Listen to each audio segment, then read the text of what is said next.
Martine et Patrick sont en vacances, les vénards, mais ils t'ont laissé de quoi t'occuper. Quand on était tout petit, on appelait ça des devoirs de vacances, tu adorais ça. Cet été, on fait des fautes mais on se soigne, rediffuse des comprimés que t'aurais pas bien compris, pour réviser avachi sur tes serviettes pchit citron, pour que ça rentre. Allez, bonnes vacances à toi aussi, rentrée des classes dans quelques semaines. Comprimé numéro 76, paronyme numéro 3, la correcte définition de tous ces mots qui se ressemblent, tu connaîtras. Spolier et spoiler, oiseux et oisif, émigré et immigré, frasque et fresque. C'est reparti pour un tour avec nos chers paronymes, soit tous ces mots qui sonnent presque à l'identique, qui se ressemblent énormément, et donc qu'on mélange facilement et fréquemment, alors qu'ils ont des sens très éloignés. C'est parti avec 4 nouveaux paronymes. Spolier et spoiler. Seul le i change de place après le l dans le cas de spolier et avant le l dans spoiler. On va commencer par le second, spoiler, certainement l'anglicisme le plus usité depuis que les séries ont révolutionné le panorama audiovisuel. En gros, spoiler, c'est révéler un élément clé d'une œuvre au point de gâcher l'effet de surprise et le plaisir de la découverte pour celles et ceux qui ne l'ont pas encore vu, lu ou entendu. Par extension, un spoiler est un pauvre type détestable, une vraie tête à claque, même si lui n'est pas encore dans les dictionnaires. Quant à spolier, c'est dépouiller quelqu'un d'un bien par la force ou la ruse, l'en déposséder, le lui voler quoi. Oiseux et oisif. Oiseux, adjectif, qualifie quelque chose qui ne sert à rien, qui est sans intérêt. En général, il se réfère à des propos vides de sens, comme ceux de Patrick lorsqu'il parle de l'air du temps et de la crise qui couve.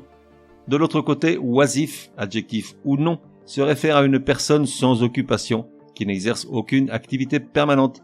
En gros, à quelqu'un qui se touche le glaoui. Le rêve de Patrick, malheureusement, le martini blanc, ça coûte cher. Émigré et immigré. Adjectif ou nom commun. Ça fait des décennies que l'erreur est commise avec un enthousiasme sans cesse renouvelé, c'est formidable. Entre autres dans les médias, et ça vaut pour tout le champ lexical des deux mots, émigration et immigration, ainsi que les verbes émigrer et immigrer.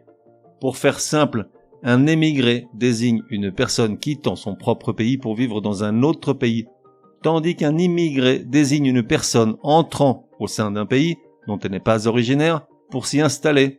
Un exemple avec ma pomme, pour bien illustrer la chose, moi qui suis français résidant en Espagne, pour les Français je suis un émigré, pour les Espagnols je suis un immigré. Et enfin, frasque et fresque, nom commun. Frasque, souvent employé au pluriel, désigne généralement un écart de conduite, une action un peu extravagante mais sans trop de conséquences. On parle des frasques de Patrick lorsqu'il boit plus que de raison, ses incartades, les fraudaines qu'il commet.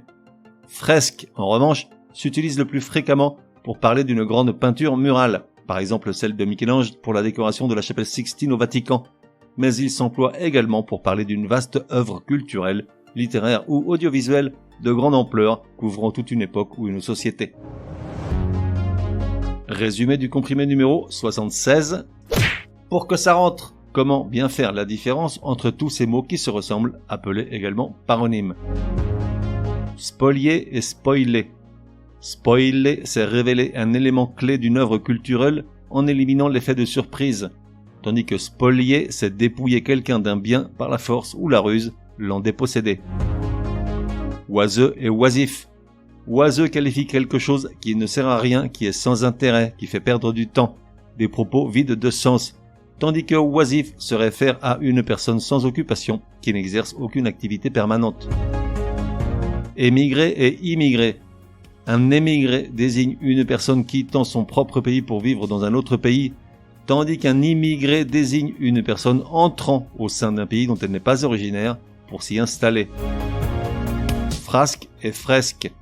Frasque désigne un écart de conduite, une incartade, une extravagance sans conséquence, tandis que fresque peut être une grande peinture murale ou une œuvre culturelle de grande ampleur couvrant toute une époque.